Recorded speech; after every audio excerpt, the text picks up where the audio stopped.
Magandang araw po sa inyong lahat at sa mga loyal kabarangay na nakikinig ngayong tanghali. Itago niyo na lamang po ako sa pangalang Randy. 31 years old at may-ari ng isang maliit na computer cafe sa aming lugar sa Pampanga. Papadudot, lahat daw po ng tao ay deserve ng second chance. Kung sakali man na nagkamali tayo, pero sa palagay ko po ay hindi ko deserve yon. Dahil napakalaki ng kasalanan ko sa taong walang ibang ginawa kundi ang ibigay ang lahat ng pangangailangan ko at siguraduhin magiging maganda ang buhay ko. Masasabi ko nga na napakaswerte ko dahil hindi ko nararanasan noon ang maghirap at lahat ng bagay na gustuhin ko ay nakukuha ko. Hindi naman po kami mayaman pero sagana ako sa lahat ng bagay na hinihiling ng bawat tao na magkaroon sila. Pero sa kabila ng mga natamasa kong kaginhawahan sa buhay ay hindi ako nakontento. Naging makasarili ako at nagrebelde dahil lang may isang bagay akong hindi nakuha. Marami akong nagawang kasalanan at maling desisyon sa buhay, ngunit sa tulong po ng mga taong nagmamahal sa akin ay nakamit ko ang second chance na inaasam ko. Papadudod, sumulat po ako sa inyo para ibahagi ang kwento ng aking buhay na kahit puno ng pagsisisi ay natagpuan ko naman ng pag-asa dahil sa kabila ng aking pagkakalugmok ay mas pinili kong bumangon at ayusin ang aking buhay. Hindi lang para sa aking sarili kundi para na rin sa mga taong nagpapahalaga at nagmamahal sa akin. Higit sa lahat ay para sa aking ama na kung nasaan man ngayon ay hinihiling ko na kahit papaano ay maging proud sa akin. Papadudot, dating OFW po si Papa. At hindi po sa pagmamayabang pero hindi ko po naranasan ang maghirap dahil lahat ng pangangailangan ko ay naibibigay ni Papa. Sagana ako sa pagkain at mga material na bagay. Nakapag-aral ako sa isang exclusive school. May kasambahay din kami dahil nag-iisang anak lamang ako at ang mama ko po noon ay nagtatrabaho sa isang pagawaan ng bag sa Angeles, Pampanga. Araw-araw ay naiiwan ako sa bahay kasama ni Yaya Lita na itinuring ko na rin pong pangalawang ina. Natatandaan ko po noon na madalas mag-away sina mama at papa dahil nakukulangan si mama sa 30,000 pesos na pinapadala ni papa kada buwan. Papadudot, 2 taon pa lamang po sa Qatar noon si Papa at ako naman ay 8 years old noong magloko si Mama at sumama sa ibang lalaki. Samantalang naiwan naman po ako kay Yaya Lita. Papadudot, nang malaman ni Papa ang ginawa ni Mama ay hindi na po siya nagulat dahil nasa Pilipinas pa lang daw siya ay alam na niya ang pangangaliwa ni Mama. Pero pinakisamahan pa rin ni Papa si Mama sa takot na baka ilayo ako sa kanya ni Mama. Lumaki akong nasanay na si Papa at si Yaya Lita lamang ang pamilya ko. Pero hindi ko naramdaman na may kulang sa akin dahil busog ako sa pagmamahal at alaga nila. Pero dahil lumaki nga ako na hindi kasama si Papa ay nasanay ako na sa tuwing malungkot ako ay pinapadalhan niya ako ng mga material na bagay na talaga namang gustong gusto ko. Laruan man yan o mga damit. Dumating na nga sa puntong naging materialistic na ako, Papadudot. Hanggang sa nagbinata ako ay dala ko na ang pag-uugali kong yon. Tandang-tanda ko rin po yung araw na ibinalita sa akin ni Yaya Lita ang planong pag-uwi ni Papa na hindi ko gaanong nagustuhan.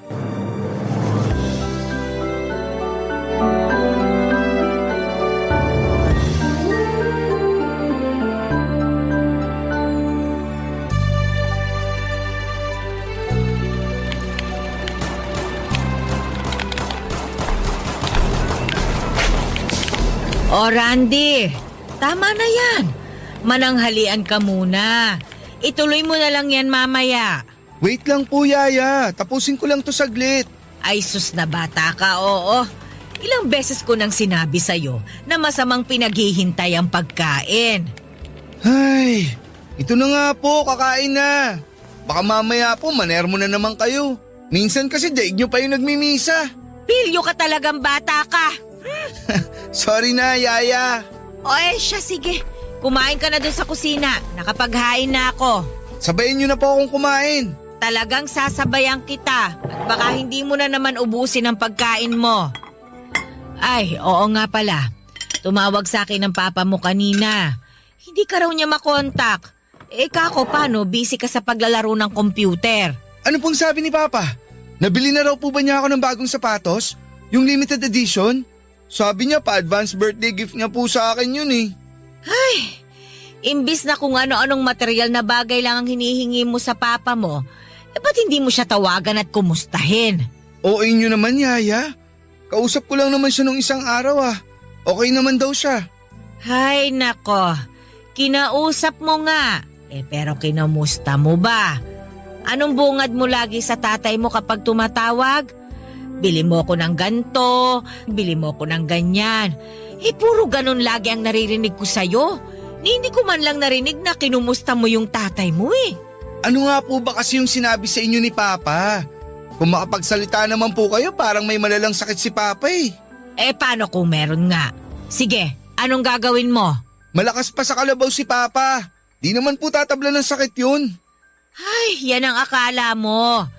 Ang sabi sa akin ng tatay mo, uuwi na siya sa December kasi may nararamdaman na raw siya sa katawan niya. Ano naman daw yung nararamdaman niya? Baka rayuma lang po yun.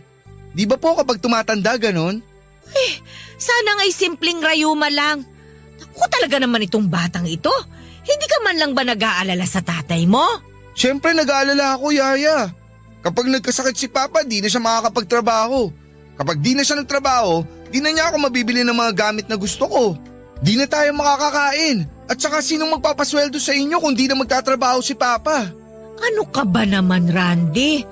May sakit na nga ang tatay mo, yan pa rin ba ang iniisip mo? Sa lagay mas importante sa'yo ang luho mo kaysa sa kalusugan ng tatay mo. Sana naman wag puro sarili ang iniisip, Randy. Yaya, hindi lang sarili ko ang iniisip ko. Pati kayo. Tulad ng sabi ko, hindi kayo sa sweldo pag di na nagtrabaho si Papa. Kaya kapakanan nating dalawa ang iniisip ko. Ay nako, bahala ka na nga sa buhay mo. Papa Dudut, hindi na ako nakipagtalo pa kay Yaya Lita. May parte kasi sa akin na tinamaan sa mga sinabi niya. Pero mas pinili ko na baliwalain yon at hindi na rin naman ako mananalo sa pakikipagdebate kay Yaya. Kapag ganong seryoso na siya, siguradong hindi ako mananalo.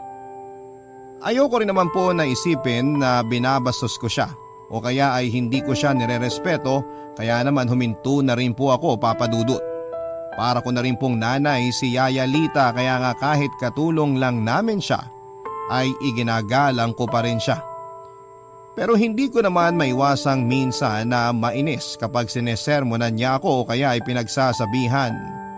Pakiramdam ko kasi palaging may mali sa mga ginagawa ko o sinasabi ko. Isang beses kasi na nagkasagutan kami noon ni Yaya Lita ay nagalit siya at ilang araw niya akong hindi pinansin. Pinabayaan niya ako at dahil nga sa hindi ako sanay sa mga gawaing bahay ay nagsorry na ako noon kay Yaya. Naisip ko na lamang na hindi ko kayang mag-isa kung wala si Yaya Lita para asikasuhin ako. Papa Dudut, buwan ng September ay dumating nga ang 22nd birthday ko. Nagpadala noon si Papa ng 7,000 pesos para sa akin para raw panghanda ko. Pero hindi ako natuwa. Dahil hindi niya naipadala ang pinangako niyang sapatos para sa akin. Ang tagal kong naghintay para sa sapatos na ibibigay niya at lagi ko rin namang pinapaalala sa kanya nang sa ganon ay hindi niya makalimutan. Pero hindi ko alam kung nakalimutan ba niya o wala talaga siyang sapatos na maipapadala sa akin. Masama ang loob ko noon, Papa Dudut, dahil nangako siya sa akin. Pero hindi naman niya natupad. Yon ang unang beses na may hiningi ako kay Papa na hindi niya naibigay. Naisip ko na nga lang na baka delayed lang ang package. Pero nang tanungin ko siya ay hindi raw niya nabili ang sapatos na gusto ko dahil kulang daw ang pera niya. at sinabi niyang dadagdagan na lamang niya ang perang ipapadala niya sa akin para sa birthday ko. Papadudot na sanay na ako na lahat ng gusto ko ay nakukuha ko.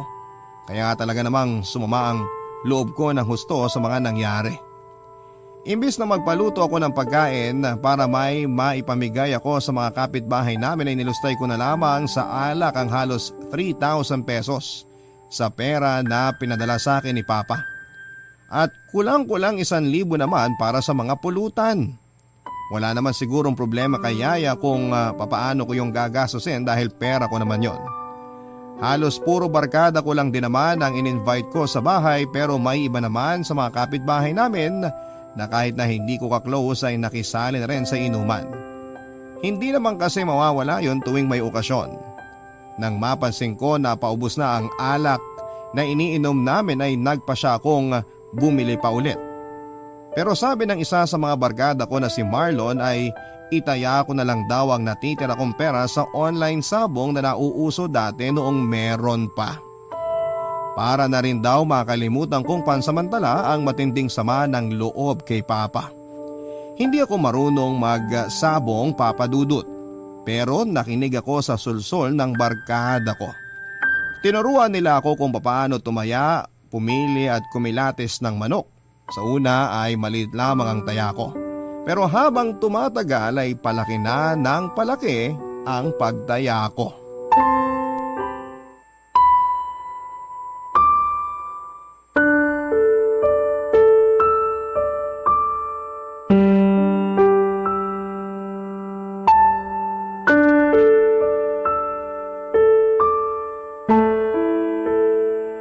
Yan, sige! Panalo na naman tayo nito, Randy! Malakas pumalo tong manok natin! Oo nga tol, mukhang araw natin ngayon. Pang-apat na panalo na natin to eh. Halos nabawi ko na yung mga pinusta natin kanina. Oo, di ba? Sabi ko naman sa'yo mag-enjoy ka rito. Ako nga yan lang libangan ko sa amin eh. Tol, nangihina na yung kalaban. Sure win na naman tayo. Isang malakas na palo na lang, bagsak na yan. Hala tol, ba't parang nangihina yung manok natin? Anong nangyayari? Ha? Liwanagan mo nga ng konti itong cellphone mo. Yan, nakatodo ng brightness yan. Putik na yan. Bakit? Anong problema? Tinamaan pala sa kilikili yung manok natin, pre. Patayin na to, wala na to. Ha? Paano yung pinusta ko? 2,000 yun, tol. Wala na to, tol. Sinintensyahan na eh. Talo na yung sa atin. Bawi na lang tayo sa susunod na laban. Taya naman tayo sa ibang kulay. Malas tayo ngayon dito sa pula eh. Magtalisayin naman tayo o kaya puti. Taya na tayo hanggang mabawi natin 2,000 mo. Baka matalo na naman tayo. Di yan, ako bahala. Tataya nga tayo sa ibang kulay naman para buwanasin na. Kanina pa tayo pumupusta sa pula eh. Talisayin naman o kaya puti. Dali, bet na tayo. Sige na nga. Kaso paano yan? Puti tsaka talisayin niyang magkalaban. Saan tayo pupusta? Teka. Di amado tong talisayin kaso parang payat. Dito tayo sa dehado, sa puti. Malaki, malakas pumalo to. Sigurado ka na ba dyan? Oo men, chill ka lang kasi. Masyado kang kabado eh. Sige, magkano ba ipupusta natin? Teka, tinan ko. May 1.5 ka pang balanse dito. Todo na natin o ititira mo pa yung 500? Ikaw ba? Todo na ba natin? Kung ako, totodo ko na to. Sigurado naman akong panalo na ulit to eh. Bawi itong 1.5 mo. O sige na nga, bet mo na yan. Okay. Sandali ah. Yan, nakataya na tayo. Watch and learn bro, panalo to. Siguraduhin mo lang tol, huling pera ko na yan. Pag natalo pa tayo rito, wala na akong pantaya. Huwag kang mag-alala, goods to. Yan, nagsimula na. Yun o, lupit pumalo. Nakita mo yun, tol? Nakita mo? Grabe, solid, men. Oo tol, kitang-kita ko. Di ba? Sabi ko naman sa'yo, panalo to eh. Grabe, isang palo lang, bagsak agad yung talisayin. Oo nga, ang galing. Ano ba naman yan, Randy? Anong oras na ang iingay nyo pa? Tsaka ano ito? Akin na nga yan? La, Yaya, akin na yung cellphone ko. Abay, lintik kang bata ka. Kailan ka pa natutong magsabong, ha? Yaya, katuwaan lang naman to. Birthday ko ngayon oh. Wala naman sigurong masama kung sumubok ako ng ibang bagay. Walang masama. Ang tatay mo nagpapakahirap magtrabaho sa abroad. Tapos ikaw wala kang pakundangan kung magwaldas ng pera. Ano bang akala mo? Pinupulot lang ng tatay mo sa tabi-tabi ang perang pinapadala niya sa'yo? Ano ka ba naman, anak? Abay, maawa ka naman sa tatay mo. Ano ba yan? Ang KJ nyo naman manang lita eh. Kaya nga nag-abroad si Tito Larry para maibigay niya lahat ng gusto ni Randy. Tapos ngayon pagbabawalan niyo siya, nagastusin yung perang pinadadala sa kanya ng papa niya? Huwag ganun manang lita, malabo yun. Hoy Marlon! Hindi ka wang kausap ko ha? Umuwi ka na nga. Kahit kailan talaga hindi ka magandang impluwensya sa alaga ko. At ikaw naman Randy, umakyat ka na sa kwarto mo. Matulog ka na. Bukas ko na ibibigay itong cellphone mo.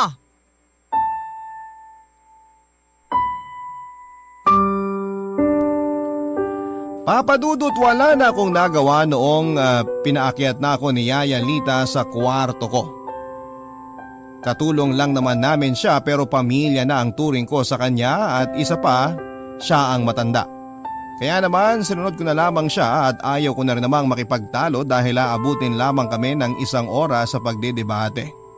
Ugali pa naman ni Yaya na hindi siya nagpapatalo, Papadudot. Lalo na kung sa tingin niya ay tama siya. Marami-rami na rin akong naiinom at ramdam kong umiikot na rin ang paningin ko kaya naman gusto ko nang magpahinga. Umuwi na rin naman si Marlon kaya wala nang sense na magstay pa ako sa sala. Suray-suray akong umakyat noon sa hagdanan papunta sa kwarto ko habang si Yaya Lita naman ay naiwan sa ibaba para magligpit ng mga kalat namin. Hula ko rin ay pinauwi na ni Yaya ang ibang mga bisitang naiwan para mag-inom dahil tahimik na ang bahay. Hindi ko na naririnig ang maingay nilang pagkwekwentuhan. Kinabukasan nga Papadudod ay ibinalik ni Yaya Lita sa akin ang cellphone ko at naisipan kong pumasyal na naman kina Marlon. Baka kasi masermonan na naman ako ni Yaya Lita kapag nagpunta na naman ang mga barkada ko sa bahay. Papadudot ni Yaya na naman ako noon ni Marlon na mag-online sabong kami at ako naman ay nagpadala na naman sa sulsul niya. Nang magpadala ulit ng pera sa akin si Papa ay ilang araw ko ring naging routine ang pagsasabong kasama si Marlon. Halos marami pa nga ang oras na nasa kanila ako kesa sa sarili kong pamamahay. May time na lagi kaming panalo at may time naman na laging talo. Dumating na nga sa punto na naubos ko na ang mga perang na ipadadala ni Papa. Kaya naman isang beses ay nagsuggest si Marlon na pwede akong magsanla ng kahit na ano sa mga gamit ko para may pantaya muli kaming dalawa. Barangay Love Stories. Barangay Love Stories. Papadudot na isanla ko sa halagang 5,000 pesos ang gaming set ko at nang malaman yun ni Yaya Lita ay nagalit siya ng husto sa akin. Sinabi pa sa akin ni Yaya Lita na hindi lang niya ako maisumbong kay Papa dahil nagwo-worry siya na baka mapaano ito sa Qatar. Hindi ko maintindihan noon kung bakit gano'n na lamang siyang mag-alala para kay Papa. Kapag nakakausap ko naman si Papa sa telepono ay lagi niyang sinasabing ayos lang daw siya. Kaya para sa akin ay sobrang exaggerated lamang ang kwento ni Yaya Lita kaya wala akong pinapaniwalaan sa mga sinasabi niya. Marahil din ay sinasabi lamang niya ang mga yon dahil wala na siyang maisip na paraan para lamang matigil na ako sa kalokohan ko. Papadudot lumipas ang halos 4 na buwan. Sobra akong na-addict sa pagtaya sa online sabong na dumating na sa puntong hindi ko na maawat ang sarili ko sa pagtaya. Hindi na rin sumasapat sa akin ang mga pinapadalang pera ni Papa dahil nauubos ko ang lahat ng yon. Kaya naman nangungutang na ako sa mga kakilala kong online sabongero. May ibang ayaw akong pautangin dahil hindi pa nila ako kilala at baka takbuhan ko lang daw sila. Pero may iilang sabongero naman na kahit hindi ako kilala ay agad akong pinautang dahil alam nilang nasa abroad ang papa ko. Nung una ay nakautang ako ng 5,000 hanggang sa nagsunod-sunod na ang paglaki ng mga nauutang kong pera.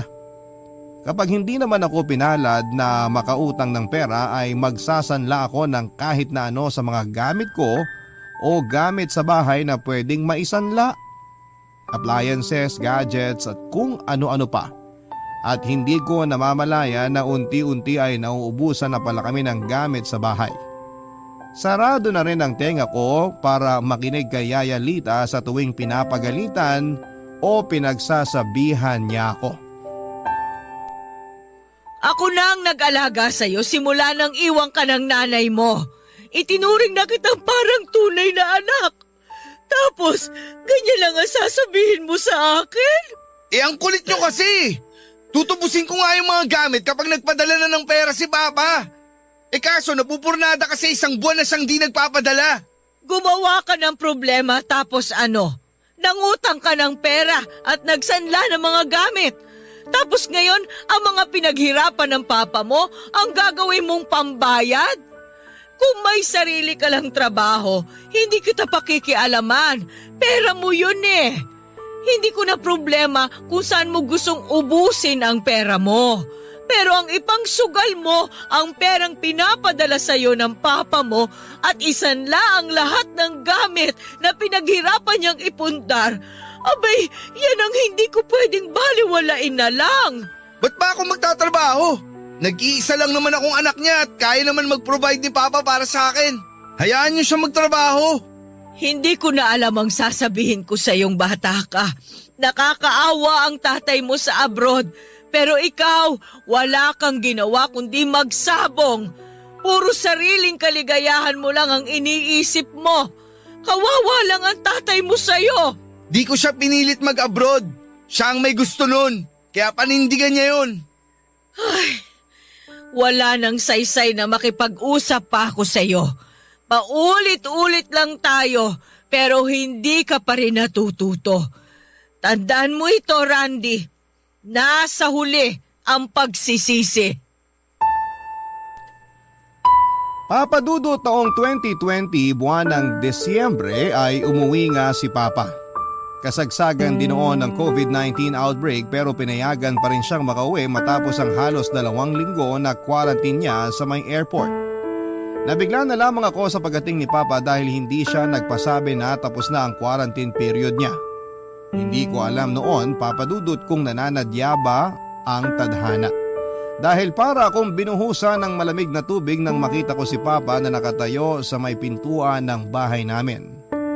Nanlalamig ang bukong katawan at pinagpapawisan ng matindi at nadatnan pa niya ang mga barangay tanod sa harap ng bahay namin at ang taong pinagsanlaan ko ng titulo ng bahay at lupa namin sa halagang 50,000 pesos.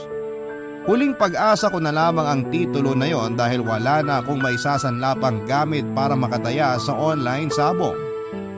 Papadudot, nagwawala noon ang lalaki na pagsanlaan ko ng titulo at pilit na kinukuha ang original copy nito.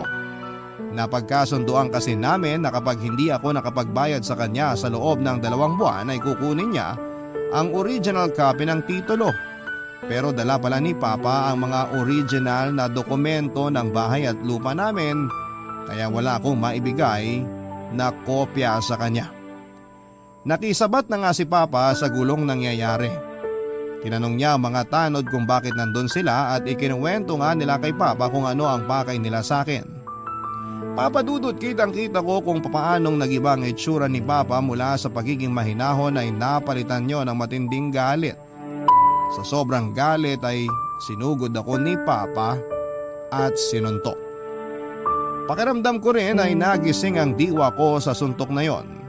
Wala sa hinagap ko na magagawa yun ni Papa sa akin dahil alam ko kung gaano niya ako kamahal. Napakiusapan naman ni Papa ang mga tanod at ang napagsanlaang ng titulo na sa ibang araw na sila mag-usap at pumayag naman ang mga ito. Tinuloy ni Papa ang galit niya sa akin noong makapasok na kami sa loob ng bahay.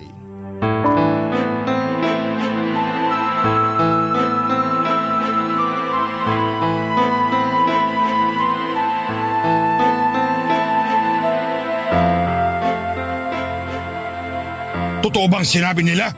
Sumagot ka, Randy! Makinig ka muna sa akin. Magpapaliwanag ako. Oo o hindi lang isasagot mo! Totoo ba? Ay, Larry! Ay, nandito ka na pala. Maupo ka muna at huminahon ka. Pag-usapan nyo ng mahinahon yan ni Randy. Makakasama sa iyo ang magalit ng husto.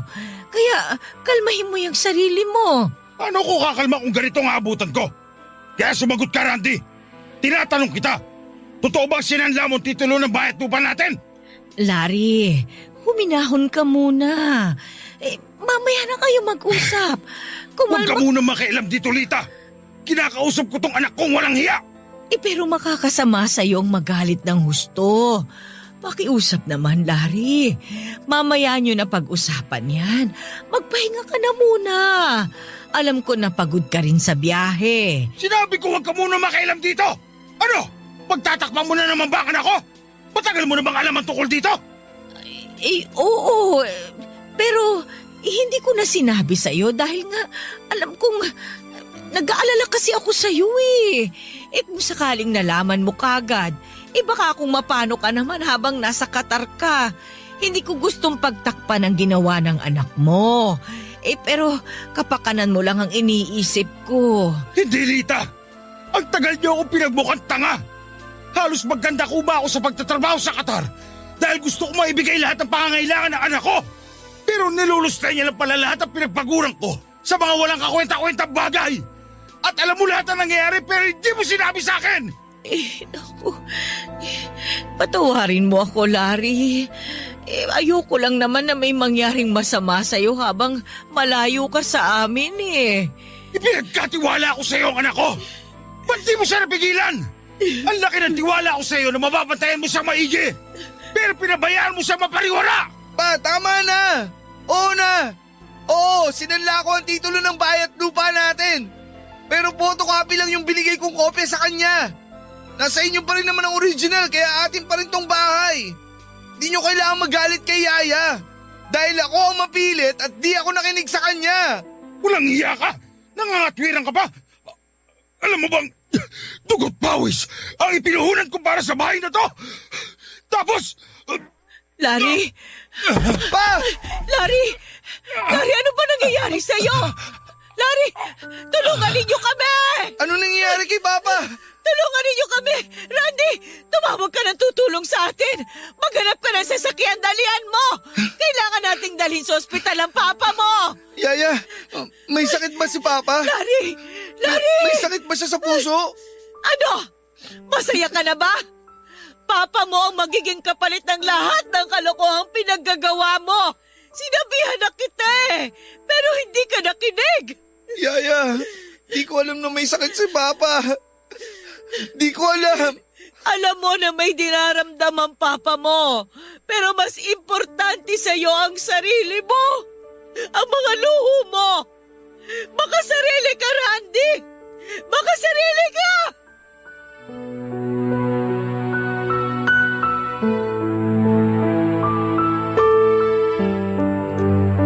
Papadudot na isugod nga namin si Papa sa ospital pero dead on arrival na raw siya, sabi ng mga doktor. Sinubukan pa nilang i-revive ang katawan ni Papa at habang ginagawa nila yon ay umiiyak lang kaming pareho ni Yaya Lita at ako naman ay tahimik na nagdarasal sa Diyos na huwag muna siyang kunin sa akin, sa amin. Gusto ko pa siyang makasama ng matagal at gusto kong humingi ng tawad sa kanya. Kahit pa araw-araw akong humingi ng tawad sa kanya ay gagawin ko. Basta mabuhay lamang si Papa. Gusto kong bumawi sa kanya, Papa Dudut. Gusto kong itama ang lahat ng pagkakamaling nagawa ko sa kanya at kay Yaya Lita. Halos napahagulhol kaming pareho ni Yaya nang umabot na sa halos 18 minutes na nire-revive nila si Papa at wala pa rin po itong response. Nagpatuloy pa rin ang mga doktor sa pag-revive kay Papa pero matagal at halos kalahating oras na ay huminto na sila at sinabing wala na silang magagawa pa. Nakiusap pa kami ni Yaya sa kanila na kung pwede ay ulitin nila ang pag-revive kay Papa pero yun na raw ang pinakamahabang oras na pwede nilang gawin sa procedure na yon. Papa Dudut, para akong binuhusan ng malamig na tubig nang sabihin ng mga doktor na wala na nga si Papa. Naisip ko na marahil ay galit ang Diyos sa akin dahil hindi niya dininig ang panalangin ko na mabuhay si Papa. Pero ako ang may kasalanan. Bakit si Papa ang kailangang magbayad sa lahat ng pagkakamali ko? Bakit hindi na lamang ako pinarusahan ng Diyos? Halos magka-mental breakdown ako ng mga oras na yon, Papa Dudut, habang si Yaya naman ay parang mahihimatay na. Dahan-dahan siyang lumapit noon sa wala ng buhay na katawan ni Papa at humaguluhol ng iyak. Napaluhod na lamang ako sa malamig na sahig ng emergency room at tulala lamang na nakatingin kay Yaya na mahigpit na nakayakap sa bangkay ni Papa. Napakabilis ng mga pangyayari, Papa Dudut. Nag-uusap pa lamang kami ni Papa habang galit na galit siya sa akin. Tapos bigla na lamang siyang inatake sa puso at isinugod sa ospital. Hindi ako makapaniwala na sa isang iglap lamang ay mawawalan ako ng ama. Ama na handang gawin ang lahat para sa kanyang anak. Barangay Love Stories. Barangay Love Stories. Hol si Yaya habang mahigpit na yakap ang malamig na katawan ni Papa. Alam ko kung gaano siya nasasaktan sa pagkamatay ni Papa at naiintindihan ko ang pinanggagalingan niya. Dahil ako man ay sobrang nasasaktan dahil sa mga nangyari. Pero hindi ko magawang lapitan ang wala ng buhay niyang katawan, Papa Dudut, dahil sobra akong nagigilty. Hindi man direkta ay pakiramdam ko ay ako ang pumatay sa kanya. Namatay si Papa nang dahil sa pagiging makasarili at pagiging iresponsable kong anak. Lumaki ako na hindi ko siya kasama pero ramdam ko kung gaano niya ako kamahal. At bigla na lamang nag-rewind ng mga alaala ko kay Papa noong nabubuhay pa siya. Mga alaala noong mga pagkakataong pinapadala niya ako ng laruan noong bata pa ako kapag sinasabi kong malungkot ako. Mga oras na masaya kaming magkausap sa video call tuwing birthday ko. Hanggang sa lumaki na ako at nagminata ay hindi nagkulang si Papa na ipakita at iparamdam sa akin kung gaano niya ako kamahal. Walang pagkakataon na humindi siya. Napadalhan ako ng kung anuman sa tuwing may hihingin ako sa kanya. Kagad niyang pinapadala lahat ng gusto ko at kailangan ko kahit mamahalin pa ang mga yon. Kung kinakailangan na mag-overtime siya sa trabaho ay ginagawa niya basta maibigay lamang ang lahat ng gusto ko. Lagi nga niyang sinasabi sa akin noon na wala lang sa kanya ang pagod sa pagtatrabaho at pangungulila sa kabila ng pagiging malayo niya sa akin. Basta makita niya lamang na masaya at sagana ako sa buhay. Doon ko lamang na-realize kung gaano ako kawalang kwentang anak, Papa Dudut. At totoo nga ang kasabihan na laging nasa huli ang pagsisisi.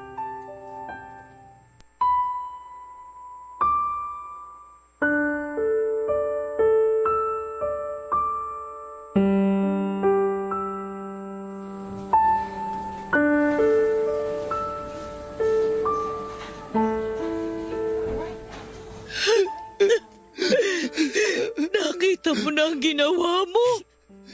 Tingnan mo. Wala na si Larry. Wala na ang papa mo, Randy. Sorry pa. Sorry. Patawarin mo ako pa. Wala nang silbi ang paghingi mo ng tawad. Hindi ka na niya maririnig. Anong klase kang anak? Hindi ako nagkulang ng pangaral sa iyo at paalala. Hindi kami nagkulang ng papa mo sa iyo. O ngayon, iiyak-iyak ka dyan. Hindi mo man lang siya kinumusta nung nasa abroad siya. Hindi mo man lang itinanong sa kanya kung ano yung kalagayan niya doon. Kasi ang iniisip mo lang ay ang mga bagay na ibinibigay niya sa'yo at ang perang ipinapadala niya sa'yo. Pero ni minsan, hindi mo naisip ang papa mo kasi makasarili ka. Opo, Yaya. Naging makasarili ako. Patawarin niyo po ako. Sorry pa. Ang sama-sama ako anak sa inyo. Patawarin niyo ako. Alam mo, nung iniwan ka ng mama mo sa akin, sobrang nagpasalamat ang tatay mo sa Diyos. Kasi kung pati raw ikaw ay nawala sa kanya, baka hindi na talaga niya kayanin. Lagi ring sinasabi sa akin ng papa mo na hindi niya hahayaang makaramdam ka ng pagkukulang sa pagkatao mo. Kaya pinunan niya lahat ng puwang na iniwan ng mama mo. Pero malas niya lang na ikaw ang naging anak niya. Dapat talaga, isinama ka na lang ng nanay mo nung umalis siya. Hindi nararapat sa tatay mo ang magkaroon ng anak na katulad mo. Kaya nga nagsisisi na po ako. Sana mapatawad niyo pa po ako ni Papa. Alam kong huli na para humingi ako ng tawad. Pero paulit-ulit po akong hihingi ng tawad sa kanya. Hindi ganun kadali yon, Randy. Na kapag humingi ka ng tawad ay maaayos na ang lahat. Hindi ganun yon. Hindi yan pambura na kapag nakagawa ka ng pagkakamali, mabubura mo. Alam ko po na malaki ang kasalanan ko. Pero sana po mapatawad niyo ako. Hindi ko gustong mamatay si Papa. At lalong di ko gusto na mawala ng ama. Nagkakaganyan ka lang kasi wala ka nang lulustayin na pera. Wala nang magbibigay sa'yo ng mga bagay na gusto mo. Hindi mo man lang ba naisip ang sakripisyo ng papa mo para mabigyan ka ng magandang buhay? Nakuha mo pa talagang ipagmalaki na para sa'yo naman ang ginagawa niya? Oo nga, para sa'yo. Pero hindi mo pinahalagahan at sinayang mo lang. Naiintindihan ko na po lahat, Yaya. Singsisi po ako ngayon dahil di ko talaga alam na aabot sa ganito. Kung nakinig lang po ako sa inyo noon. Sinabi ko na sa'yo noon pa na laging nasa huli ang pagsisisi. Pero hindi ka nakinig. Ano pa ba ang magagawa ng paghingi mo ng sorry ngayon? May babalik ba niya ng buhay ng papa mo? Babangon ba siya sa kinahihigaan niya ngayon? Hindi, Randy! Hindi! Sinayang mo lang lahat ng sakripisyo ng papa mo para sa'yo! Masyado ka nagpalamon sa mga makamundong bagay at nagpadala sa buyo ng barkada mo na wala namang naidulot na maganda sa'yo. O nasan sila ngayon? Yung barkada mong nandyan lang kapag may pakinabang sila sa'yo, pero sa oras ng pangangailangan, hindi mo malapitan. Tanggap ko na po lahat ng mga pagkakamali ko. Sana bigyan niyo po ako ng chance na itama ang lahat ng yun. Ano pa ang silbi? Wala na ang papa mo. Magbago ka man, huli na ang lahat. Hindi na niya makikita ang pagbabagong sinasabi mo. Yaya, please. Nagmamakaawa ako sa inyo. Tulungan mo ako. Wala na si Papa. Ikaw na lang ang meron ako. Gabayan mo ako katulad ng dati. Mahal kita, Randy. Sa'yo ko binuhos lahat ng pagmamahal na hindi ko naibigay sa mga anak ko. Dahil sa kagustuhan kong bigyan sila ng maayos na buhay. Tiniis kong malayo sa kanila. Nakontento na lang ako na nakakausap ko sila sa telepono. Pero ngayon naisip ko, tama ba na ibinigay ko sa'yo ang lahat ng pagmamahal na yon? Sorry, Yaya. Di ako naging mabait na alaga sa'yo. Binaliwala ako ang pagmamalasakit mo sa amin ni Papa. Hayaan mo akong bumawi, Yaya. Sa inyong dalawa ni Papa. Wala na akong rason para manatili pang kasama mo. Patay na si Larry. Simulat sa Paul, siya ang amo ko. At ngayon wala na siya. Tapos na rin ang trabaho ko. Yaya, please. Huwag mo akong iiwan. Wala na si Papa. Ano na mangyayari sa akin pag nawala rin kayo sa akin? Alam ko ang selfish ko para sabihin to. Pero kailangan ko kayo. Di ko kaya mag-isa, Yaya. Matanda ka na. Matuto kang tumayo sa sarili mong mga paa. Hindi habang buhay may aalalay sa'yo at gagawa ng mga bagay para sa'yo. Kung meron kang gusto, paghirapan mong kunin yon. Hindi sa lahat ng oras may mag-aabot at magbibigay sa'yo nun. Tandaan mo, lahat ng bagay na gusto mong makuha, pinaghihirapan. Hindi yan kusang darating sa'yo at babagsak mula sa langit. Papa Dudut, doon ko lang naalala lahat ng mga pangaral ni Yaya sa akin, mga paalala na para sa kapakanan at ikakabuti ko na binaliwala ko lamang dahil masyado akong nakampante at umasa kay Papa. Napakawalang kwenta kong anak at ni hindi ko man lang nasuklian ang lahat ng sakripisyo at pagmamahal niya para sa akin. Papa Dudut, 3 araw din pong naiburol si Papa bago siya tuluyang nailibing. Matapos ang libing niya ay nagmukmuk lamang ako sa bahay at nawala na ako ng gana sa lahat ng bagay. Hindi ko magawang kumain o uminom man lang ng tubig. Madalas lang din po akong nakatulala sa kawalan o kaya naman ay inaalala ang mga araw na lagi akong tinatanong ni Papa kung ano ang gusto ko. Mga araw na lagi niya ring sinasabi na mahal niya ako, na gagawin niya ang lahat para sa akin. Pero sa ngayon, Papa Dudut, ay hindi ko na maririnig ang boses ni Papa habang sinasabi ang mga katagang yon. Isang bagay na lamang ang gusto ko at iyon ay ang bumalik siya. Pero alam kong napaka-imposible nang mangyari. Sinabi ko sa sarili ko na hindi na ako hihingi ng kahit na ano basta bumalik lamang siya. Pero sa huli ay na-realize ko na wala na talaga siya at hindi na maibabalik pa. Kung sana ay nakinig lamang ako kay Yaya Lita, hindi sana kami umabot ng ganito. Kung sana ay nakontento lamang ako sa kung ano ang kayang ibigay ni Papa, hindi sana nangyari ito. Kasalanan ko ang lahat, Papa Dudut. Ako ang dahilan kung bakit namatay si Papa at walang ibang dapat na sisihin kundi ako.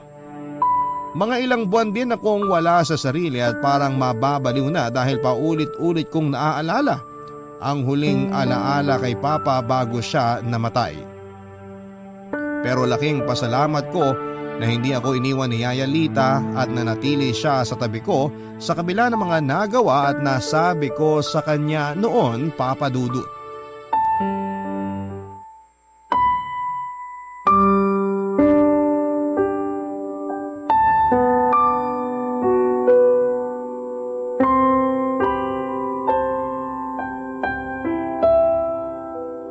O Randy, napakiusapan ko na yung napagsanlaan mo ng titulo na kung pwede hulugan na lang muna natin yung perang nahiram mo sa kanya. May tubo na 10% kada buwan, pero ayos na rin. Kesa naman hindi tayo makabayad at tuluyan na nating ibigay sa kanya ang bahay at lupa. Salamat, Yaya. Salamat kasi di niyo ako iniwan. Sinabi ko na naman sa iyo, hindi ba? Parang anak na ang turing ko sa'yo. Ipababayaan ba naman kita? Ay, sorry sa lahat ng mga nasabi ko sa inyo noon, Yaya.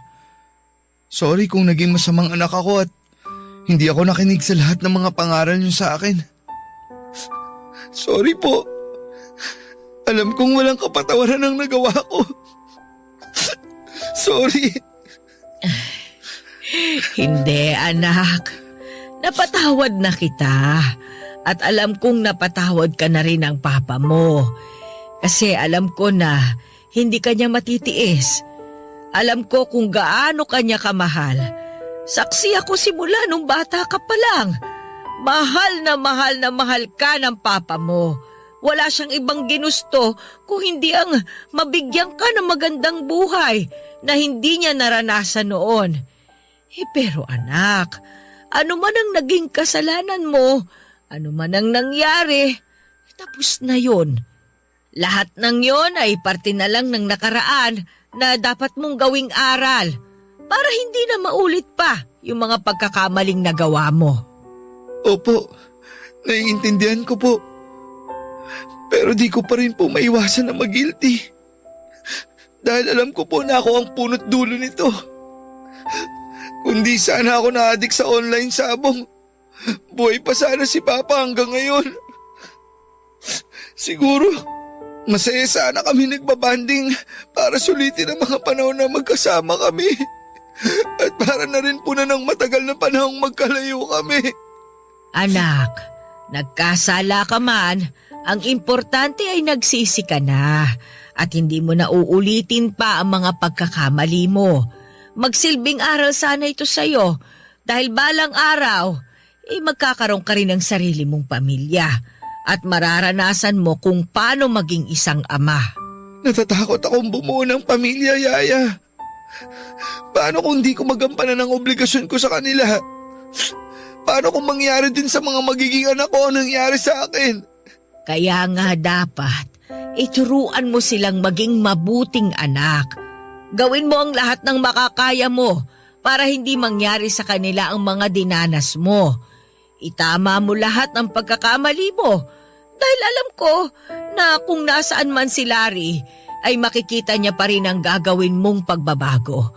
Ito na lang ang tanging magagawa mo para makabawi sa kanya kahit pa wala na siya. Opo, Yaya. Ayusin ko po ang buhay ko para sa oras na magkaroon na ako ng sarili kong pamilya. Handa na ako. Gagawin ko ang lahat para sa kanila. Kagaya ng kung paano ginawa ni Papa ang lahat para sa akin. Tama. Ang nakaraan mo ang magsisilbi mong inspirasyon para baguhin ang sarili mo. Siguro naman hindi mo nagugustuhin bumalik sa ganong klaseng buhay, ano? Pero may isa pa akong paalala sa'yo. Ano po yun? Hindi lang material na bagay ang batayan para maipakita mo ang pagmamahal mo sa iyong pamilya o sa ibang tao. Mas mainam pa rin na ipakita at iparamdam mo yun sa gawa.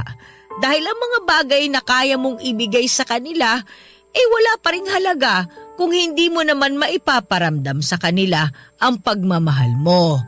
May mga tao na nasa kanila na halos lahat ng bagay na pwede nilang hilingin sa isang tao. Pero iilan lang ang tunay na masaya. Alam mo ba kung bakit? Bakit po?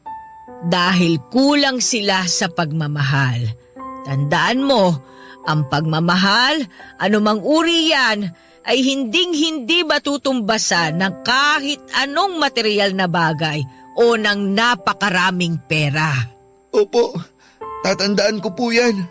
Tsaka matanda na rin ako. Sana naman, bago man lang ako mamatay, maging maayos na ang buhay mo at maabutan ko pa sana ang mga magiging apo ko. Di pa kayo matanda, Yaya. Aalagaan niyo pa po ang mga magiging anak ko. Ay, nako. Wag lang sana silang maging pasaway para humaba pa ang buhay ko. Yun lang. Hindi ko po maipapangako na di sila magiging pasaway. Anak ko po yun Papadudot kung wala siguro si Yaya ay hindi ko alam kung saan na ako pupulutin. Laking pasasalamat ko na sa kabila ng lahat ng mga nangyari ay dinamayan niya ako at hindi iniwanan.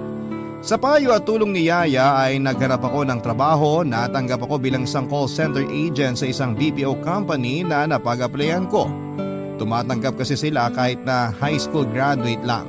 Pinagbuti ko ang trabaho ko, Papa Dudut, at unti-unti ay nakabayad ako sa lahat ng pinagkakautangan ko.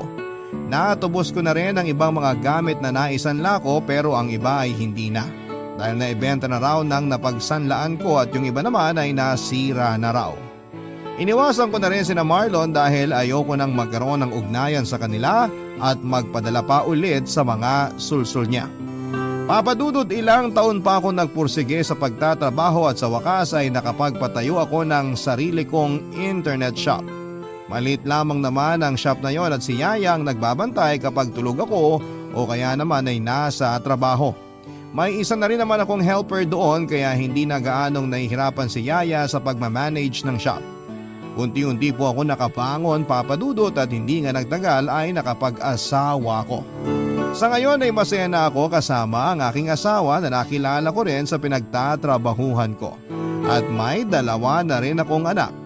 Si Yaya Lito naman ay nag-retire na bilang kasambahay namin. Siya na ngayon ang tumatayong lola sa mga anak ko at masayang masaya ako dahil muli kong naranasan ang pakiramdam na magkaroon ng buong pamilya. Kung nasaan man si Papa, sana ay maging proud siya sa akin dahil nagawa kong tumayo sa sarili kong mga paa at bumuo ng isang pamilya na handa kong gawin ang lahat para sa kanila. Sawadi ka! Yan ang pinakaunang salitang Thai na natutunan ko na ang ibig sabihin ay pagbati. Bata pa lamang ako ay pangarap ko na talagang makapunta sa bansang Thailand. At nakamit ko yan nito lamang nakaraang taon. Magandang araw po sa lahat ng mga kabarangay na nakikinig ngayon. Ako nga pala si Hubert, 33 years old at isang non-voice call center agent. May dahilan po kung bakit sa dami ng bansang pwedeng puntahan ay Thailand pa ang pinili ko. Ito ay dahil doon po nagtatrabaho ang tatay ko. 5 years old lamang ako noong iwan kami ni Tatay Alberto. Lumipad siya papunta ng Thailand para maging OFW. Para sa kinabukasan ko daw yon, Papa Dudut. Kaya niya ako iniwanan, nakipagsapalaran siya sa malayong lugar para daw maibigay niya sa akin ang isang magandang buhay. Pero makalipas lamang ang 2 taon ay bigla na lamang naputol ang koneksyon namin sa tatay ko.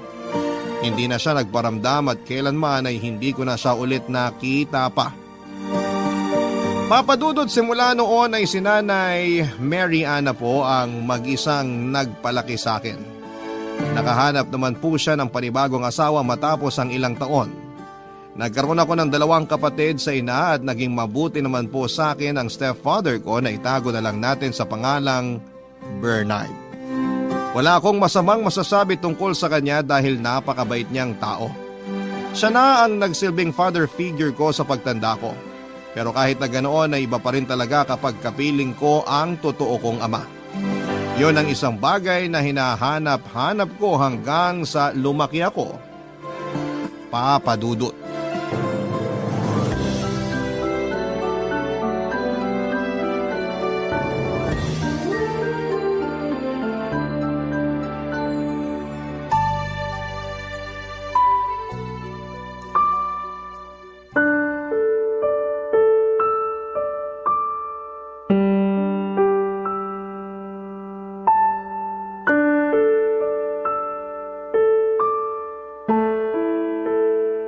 Nay, may tanong po ako. Oh, ano ba yon? Anong gagawin mo kung isang araw, bigla na lang pumasok dyan sa pinto si tatay? Anong ibig mong sabihin? Araw-araw naman pumapasok dyan ang tatay mo ah. Hindi po si Tatay Bernard ang tinutukoy ko, kundi si Tatay Alberto. Hubert, hanggang ngayon ba naman? Umaasa ka pa rin sa pagbabalik ng tatay mong yon? Opo, wala naman pong masama dun, di ba? Tsaka isa pa, tatay ko yun. Alangan naman kalimutan ko na lang siya basta. Hindi na siyang tatay mo ngayon. Si Bernard na ang tatay mo. Siyang nagpalaki sa'yo. Siyang nag-alaga sa'yo. Siya ang pumalit sa pwesto na iniwan ng tatay mo simula nung hindi na siya nagparamdam. Alam ko naman po yun, pero syempre, iba pa rin naman kapag… Wala nang pero-pero. Kalimutan mo na yung lalaking yon.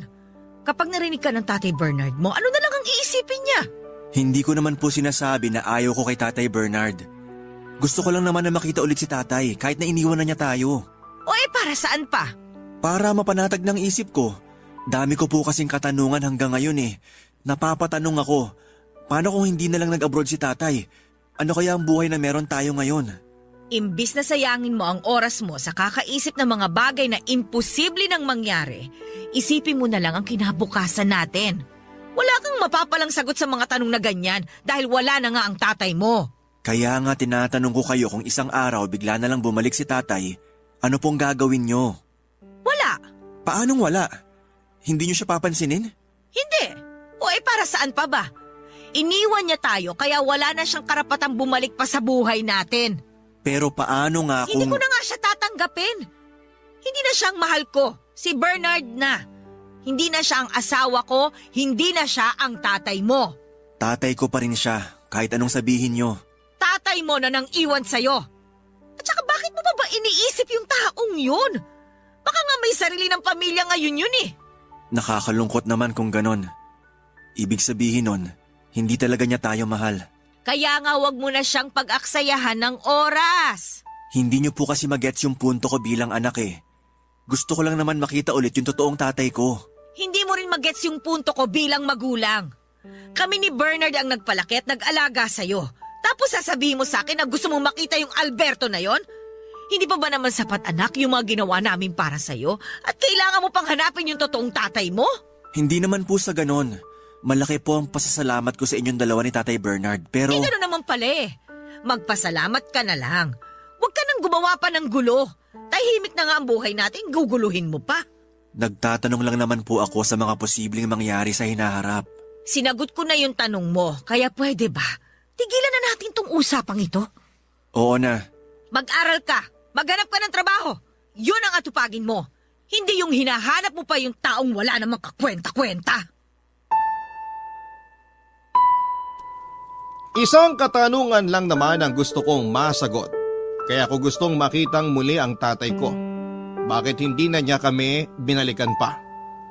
Simula noong hindi na siya nagparamdam ay yun na po ang katanungang bumabagabag sa isipan ko. Nangako siya sa akin noon at hanggang ngayon ay nakaukit pa rin sa alaala ko ang mga pangakong yon. Kaya naman labis ang tampo ko sa tatay ko dahil pinabayaan niya kaming mag-ina. Hinayaan niya akong lumaki na iba ang ama. Hindi niya tinupad ang mga pangako niya sa akin na mabigyan ng maayos na kinabukasan. Simula noon, Papa Dudut, ay pinangako ko sa sarili ko na mag-iipon ako ng pera para makapunta sa Thailand para hanapin ang tatay ko. Sinikap kong mag-aral para makapagtapos at makahanap ng maayos na trabaho. Nang mapasok ako sa BPO industry ay sinimulan ko na ang paghahanap sa tatay ko, Papa Dudut.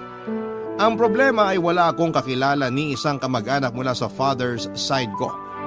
Ayaw din namang magkwento ni nanay tungkol sa buhay ni tatay, kaya wala talaga akong alam sa kanya maliban na lamang sa mga natitirang ala-ala ko sa tatay Alberto ko.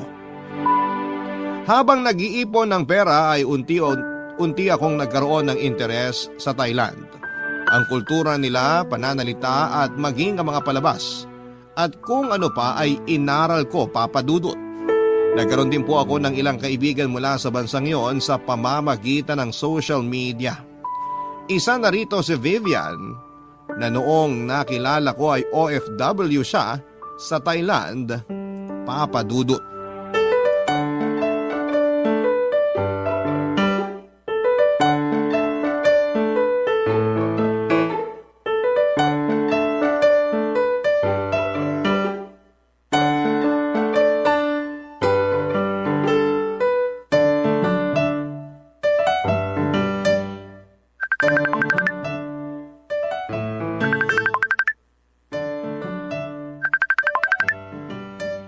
Hello?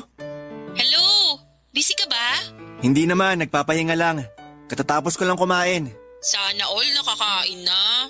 Bakit? Hindi ka pa ba kumakain? Hindi pa, pauwi pa lang ako galing work. Nasa labas ka pa? Oo, dadaan pa lang ako sa grocery. Patingin nga. Open mo cam mo. Sandali. Oh, kita mo na ako? Oo. Naglalakad ka? First time yata yan ah. Oo, healthy living na ako ngayon. Medyo kumakapal na naman kasi yung mga taba ko eh. Patingin nga ng taba. Hoy! Oh, ba't ka palang napatawag? Wala lang, mangungulit lang. Anong balita sa'yo? Eto, alipin pa rin ang salapi. Wala ka pang ipon? Lika na rito sa Thailand. Wala pa nga eh. Alam mo namang nagalaw ko na yung savings ko noong nagka-pandemic. Ngayon pa lang ulit ako bumabawi. Yung pandemic kasi na yan eh, panira sa mga plano. Bakit mo ako biglang niyaya mag-Thailand na? Miss mo na ba ako? Hoy, walang ganon. Ikaw talaga? Biro lang. Hopefully this year pwede na. Talaga? Oo, wala naman ako masyadong pinagkakagastusan ngayon. Kaya nakakapag-ipon na ako ng maayos. Kapag nakapunta ka rito, ano namang gagawin mo? Siyempre, titikman kita. Ano? Yung luto mo. Kako, titikman ko yung mga luto mo. Di ba sabi mo mahilig ka magluto? Yun yung uunahin ko. Ikaw, Hubert, ha? Kinakabahan ako sa mga lumalabas dyan sa bunganga mo eh. Ikaw naman? Ilang taon na tayong magkakilala, di ka pa nasanay. Hindi talaga. Ipapasyal mo ba ako kapag nakapunta na ako dyan? Oo naman. Actually, may itinerary na ako kapag nakalapag ka na dito sa Thailand. Pagdating mo pa lang, may bibisitahin na tayong resto. Ipapatikim ko sa'yo yung paborito kong Thai food dito. Nakaka-excite naman yan. Kaya bilisan mo nang mag-ipon. Huwag kang gastador dyan. Eto na nga, nag-iipon na nga ulit. Gusto ko na talagang makapunta dyan. Ano pang balita sa tatay mo? May nakuha ka na bang impormasyon tungkol sa kanya? Wala pa eh. Ayaw naman magkwento ni nanay. Tuwing binubuksan ko yung usapan tungkol sa tatay ko, nagagalit siya. Wala ka bang kontak sa mga kamag-anak ng tatay mo? Wala eh. Ni isa wala akong kilala sa side ng tatay ko. Ang hirap naman yan. Paano ka maghahanap ng tao dito sa Thailand kung wala kang ka-idea kung saang lupalop siya mahahanap? Yun nga eh. Siguro Diyos na ang bahala sa akin dyan. Kung gusto niya kaming pagtagpuin na mag-ama, magkikita talaga kami. E paano kung hindi kayo magkita? Okay lang. At least nakita kita, di ba? Huwag kang mag-alala. Hindi masasayang ang effort mo kapag nagpunta ka rito. Aasahan ko yan ha. Oo naman!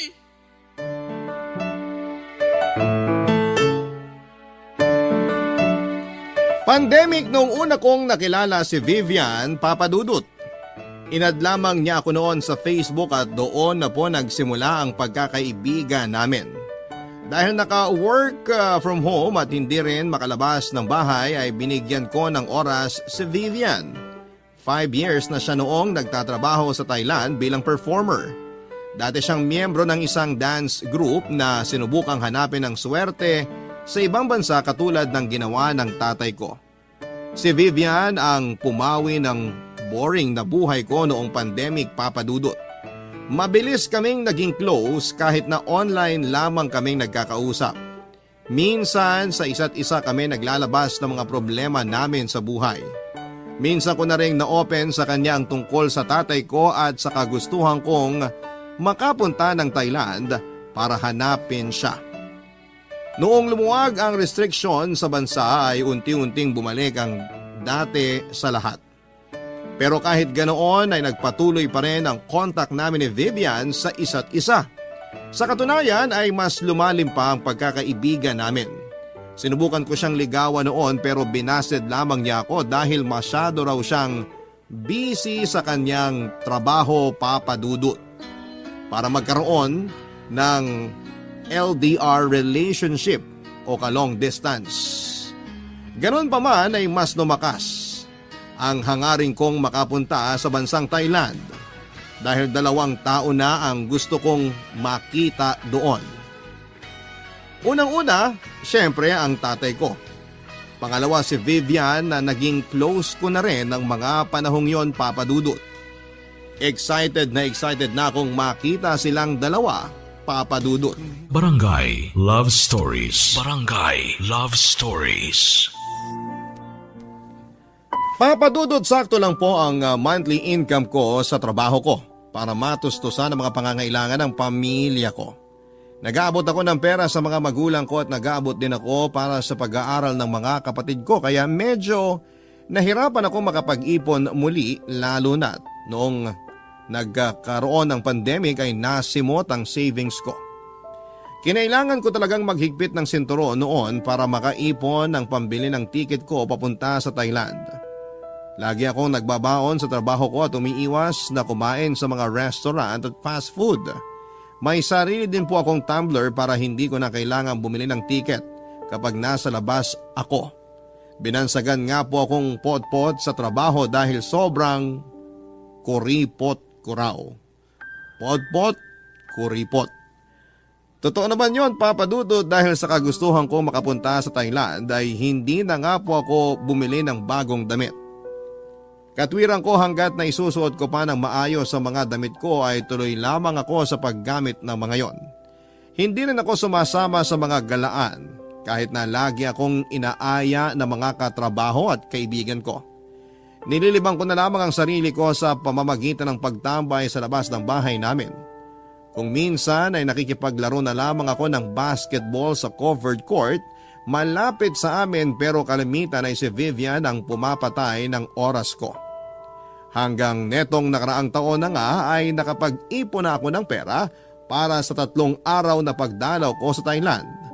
Wala akong ibang sinabihan nito, Papa Dudut, kundi si nanay lamang.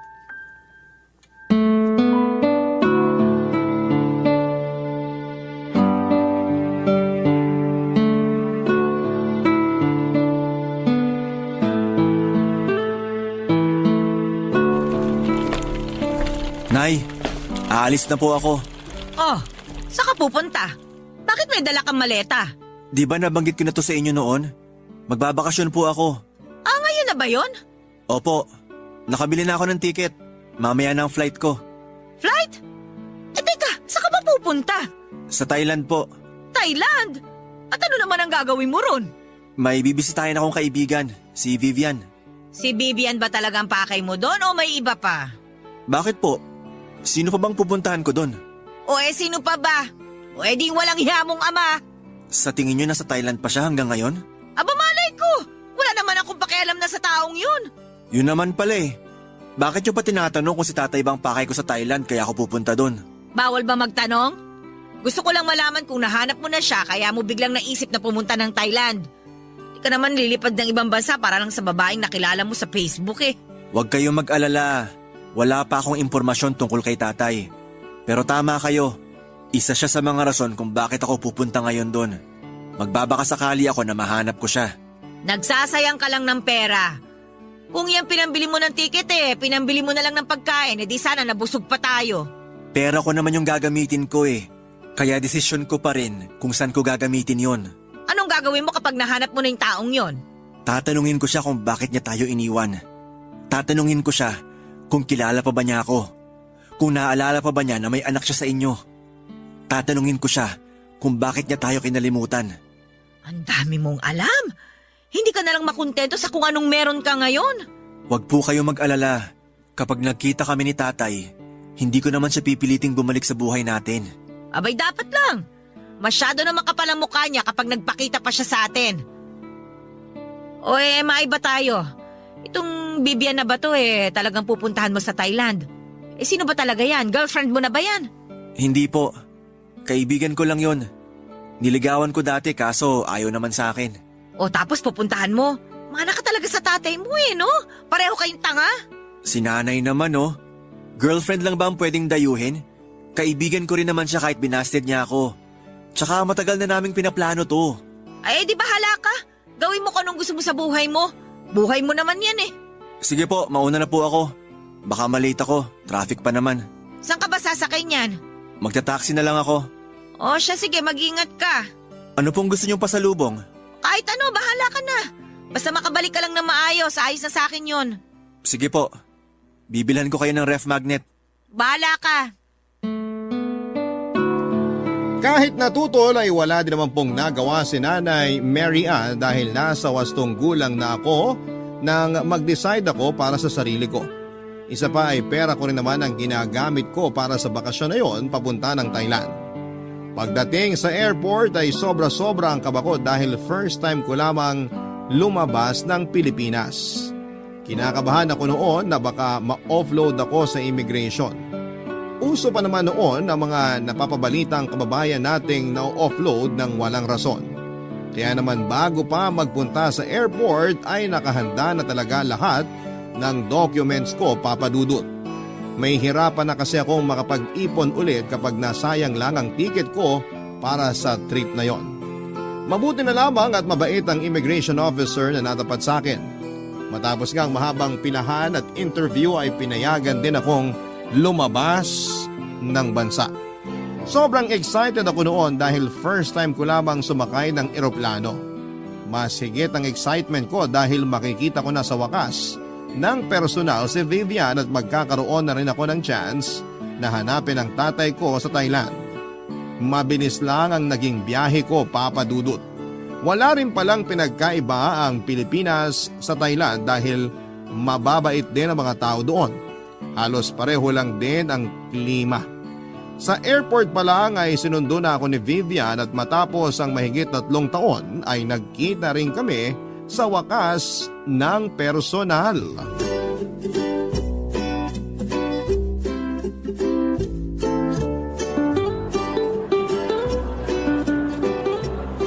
Oy, Hubert! Vivian! Payakap nga! Sawadee krap! Welcome to Thailand! Totoo na ba to? Nasa Thailand na ako? Oo, totoo na to. Sa wakas, nakatapa ka na dito sa Land of Smiles. Walang iba kundi ang Thailand! Ay, di pa rin ako makapaniwala. Parang panaginip lang ang lahat. Ang tagal kong hinintay ang araw na to. Alam ko, simula nung nagkakilala tayo, wala ka ng ibang binanggit kundi ang makarating dito. Pangarap ko na to simula pagkabata eh. Kung sakaling mahanap nga natin ang tatay mo rito, ano naman ang pinakaunang gagawin mo kapag magkaharap na kayo? Kukumprontahin mo agad? Ano nga ba? Hindi ko naisip yan ah. Sa totoo lang, di ko alam. Bakit naman hindi mo alam? Matagal mo na siyang gustong makita pero hindi mo alam kung anong gagawin mo kapag magkaharap na kayo? Oo, parang ganon. Siguro kasi alam ko naman na hindi na talaga kami magkikita. Akala ko pa naman handa ka na. Siguro, yayakapin ko siya. Yayakapin ko siya na mahigpit. Yun lang? Ano pa ba? Siyempre kukumustahin. Tapos itatanong ko na lahat ng gusto kong tanungin sa kanya. Pero saka na lang natin problemahin yon kapag nahanap na natin siya. Huwag kang mag-alala. Sisiguraduhin ko na masasagot lahat ng katanungan mo bago ka umuwi sa Pinas. Parang sure na sure ah. Alam mo ba kung saan mahahanap si tatay? Malay natin. Hindi ka sure. Yung totoo, may alam ka ba? Wala. Liga na nga, umalis na tayo. Saan mo ako unang dadalhin? Excited na ako mamasyal dito. Kakain tayo. Ipapatikim ko sa'yo yung favorite Thai dish ko. Ano naman yon? Ayoko sa manghang ha. Hindi ako mahilig doon. Somtam ang tawag sa ipapatikim ko sa'yo. Masarap yun. Somtam? Ano yun? Teka, familiar yan ah. Nabasa ko na yan eh. Yan ba yung salad? Tama, green papaya salad yun. Dumayo ako rito sa Thailand para lang kumain ng papaya. Eh ang dami nun sa Pinas. Siraulo, masarap yun. Pinaghalo-halo ang tamis, alat, asim at anghang. Basta hindi yung typical na salad. Tikman mo na lang para malaman mo yung sinasabi ko. Basta akong bahala sa'yo. Sige, pero bago tayo kumain, hanapin muna natin kung saan yung tutuluyan ko. Halika na, samahan na kita. Alam mo ba kung saan yung address? Oo, nandito sa cellphone ko. O tara na. 3 araw lang ang itinagal ko sa Thailand, Papa Dudut. Sa tulong ni Vivian ay nakahanap ako ng mumurahing accommodation na malapit lang sa sentro. Sa unang araw ko doon ay agad niya akong ipinasyal sa mga tourist spot sa Bangkok. Ipinatikim din niya sa akin ang mga masasarap na pagkain doon. Wala kaming ginawa sa buong araw na yon kundi ang mag-bonding. Damang-dama ko ang pagiging bakasyonista dahil wala kaming sinayang na oras, Papa Dudut. Pagdating naman sa 2nd araw ay doon na namin iginugol ang oras namin sa paghahanap kay tatay. Nagtanong-tanong kami sa mga kapwa kababayan natin doon kung may kakilala ba silang Alberto na siyang pangalan ng tatay ko. Alam ko, Papa Dudut, na mahihirapan kaming mahanap ang isang taong matagal nang walang paramdam. Pero at least, alam ko sa sarili ko na sinubukan ko siyang hanapin. Malawak ang Bangkok at mahigit 30,000 ang OFW sa buong Thailand. Kaya para kaming naghahanap ng karayom sa malawak na buhanginan. Sa kasamaang palad, kulang ang 1 araw para hanapin ang tatay ko, Papa Dudut. Sa huling araw ko sa Thailand ay sinulit ko na lamang ang nalalabing oras ko doon. Malungkot man na hindi ko nagawa ang totoong pakay ko doon ay masaya naman ako kahit papaano dahil nagkita na kami ni Vivian. Iyon nga lang, bago ako umalis pabalik sa Pilipinas, ay isang sekreto ang nalaman ko tungkol kay Vivian na konektado pala sa tatay ko. Barangay Love Stories. Barangay Love Stories. Tanggap ko na noon, Papa Dudut, na hindi ko na talaga makikita pa ang tatay ko. Bukod sa kulang ako sa oras ay wala na rin akong impormasyon tungkol sa kanya. Nagbabakasakali lamang naman ako pero ang pagbabakasakaling yon ay wala namang napala. Para ako naghahanap ng multo na kahit na anong gawin ko ay hindi na siya magpapakita pa sa akin, maliban na lamang kung siya mismo ang magpaparamdam. Ang ginawa ko na lamang ay in-enjoy ko ang nalalabing oras ko sa Thailand kasama si Vivian. Sinamahan niya ako magpunta sa mga templo ng Thailand at nagpalipas kami ng hapon sa isang parke. Doon ay nilinaw naming dalawa ni Vivian kung ano ba talaga ang relasyon naming dalawa at hanggang pagkakaibigan lang daw talaga ito, Papa Dudut. Malungkot ako dahil akala ko talaga ay may chance na maging kami, kaso nga lang hanggang pagkakaibigan lang talaga ang maibibigay sa akin ni Vivian. Pagsapit ng gabi ay nagsimula na ako mag-impake ng gamit ko sa hotel, Papa Dudut. Nang mga oras na yon ay napansin kong may kakaiba kay Vivian. Kasama ko siya noon sa hotel. Dapat ay maaga siyang aalis dahil may trabaho siya, pero hindi niya ako maiwan-iwan. Aligaga din siya at hindi mapakali na para bang may gusto siyang sabihin sa akin na hindi niya magawa. Hindi ko yon pinansin noong una pero noong makita kong para bang balisa na siya ay tinanong ko na siya kung ano ang problema. Doon na sinabi ni Vivian ang katotohanan, Papa Dudut. Inamin niya sa akin na kilala niya si tatay, Papa Dudut.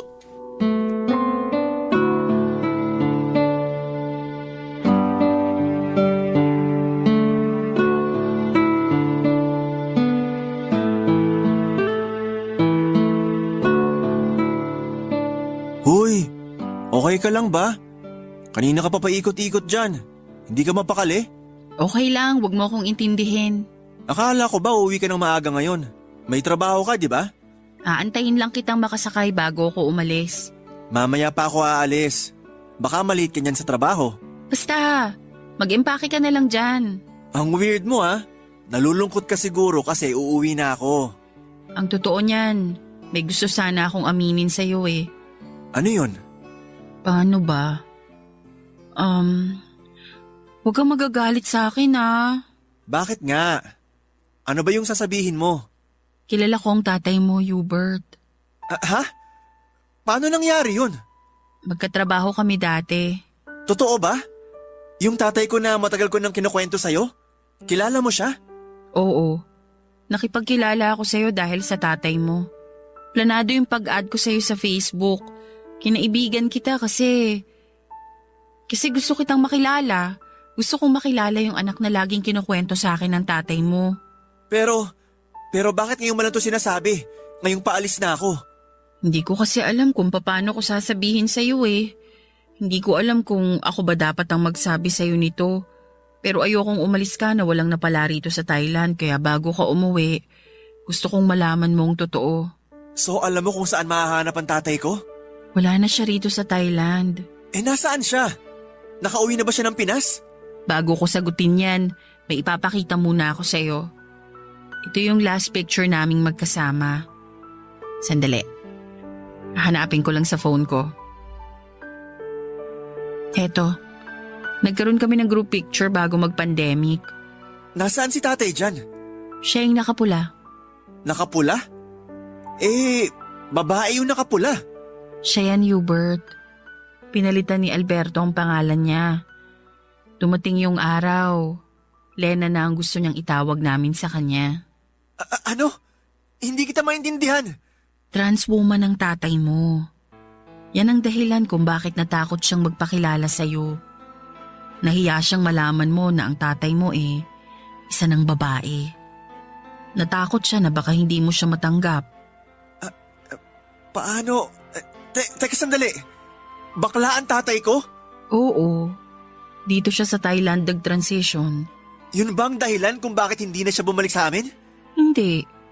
May iba pa siyang rason kung bakit hindi na siya umuwi sa Pinas. Eh ano? Hindi ko kasi alam kung dapat ko bang sabihin to eh. Sabihin mo na, Vivian! Nahuli niyang may lalaki ang nanay mo. Nalaman niya na may iba siyang lalaki kaya naghiwalay silang dalawa. Inayawan ng nanay mo ang tatay mo, kaya hindi na siya bumalik pa. Sandali lang. Totoo ba itong mga sinasabi mo? Paano ko makakasiguro na hindi ka nagsisinungaling? Hindi pa ba sapat tong picture naming dalawa? Hindi mo ipinaalam sa akin na kilala mo pala si tatay. Tapos ngayon sasabihin mo ang mga bagay na to? Na bakla siya? Na nagloko si nanay kaya nawalan ako ng ama? Kung totoo nga mga sinasabi mo, nasaan na siya ngayon? Gusto ko na siya magpaliwanag ng lahat ng to, hindi ikaw. Wala na siya, Hubert. Patay na ang tatay mo. Ano? Ano nangyari yun? Paano siya namatay? Nagkasakit siya. Isa siya sa mga naging biktima ng COVID.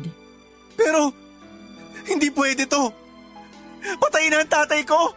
I'm sorry kung ngayon ko lang nasabi ang lahat ng to sa'yo. Isa lang ang alam ko, Hubert. Mahal na mahal ka ng tatay mo.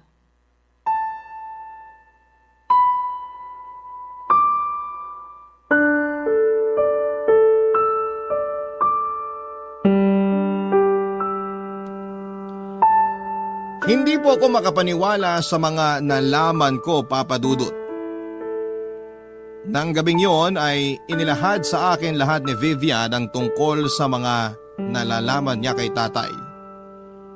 Hindi ako makapaniwala na planado pala ang lahat, pati na ang pakikipagkilala niya sa akin. Ang mga katanungang tumatakbo sa isipan ko simula pagkabata ay si Vivian mismo ang sumagot. Hindi ko alam na bading pala ang tatay ko, Papa Dudut, pero kahit na ganoon ay pinili niyang pakasalan si nanay dahil gusto niyang bumuo ng pamilya. Pero dahil sa hirap ng buhay ay nag-abroad si tatay para matustusan ang pangangailangan ko. Iyon nga lang, noong nasa Thailand na si tatay ay nalaman niyang may ibang lalaki pala si nanay. Ito'y walang iba kundi ang tumatayo ko ngayong ama-amahan na si Tatay Bernard. Handa naman daw si tatay na patawarin si nanay kaso nga lang ay mas pinili ni nanay si Tatay Bernard. Matapos siyang iwan ni nanay sa Thailand na tinupad ni Tatay Alberto ang pangarap niyang maging tunay na babae. Doon ay nagpa-enhance siya ng katawan at nag-transition sa pagiging trans woman. Mula sa pangalang Alberto ay nakilala siya sa Thailand bilang Lena at doon na niya nakilala si Vivian. Si tatay ang nagsilbi nilang koryo ng ilang taon. Sobrang sakit para sa akin, Papa Dudut, na malamang si nanay pala ang may kasalanan ng lahat. Buong pagkabata ko ay nanaig ang tampo ko kay tatay dahil hindi na niya kami binalikan. Yun pala ay si nanay din lang pala ang may kagagawan ng lahat. Durog na durog ang puso ko noon habang pauwi ako. Lalo na noong mapagtanto kong kailanman ay hindi ko na masisilayan ang tatay ko. Noong makaharap ko na si nanay ay kinausap ko kaagad siya tungkol sa mga katotohanang nalaman ko sa Thailand, Papa Dudut.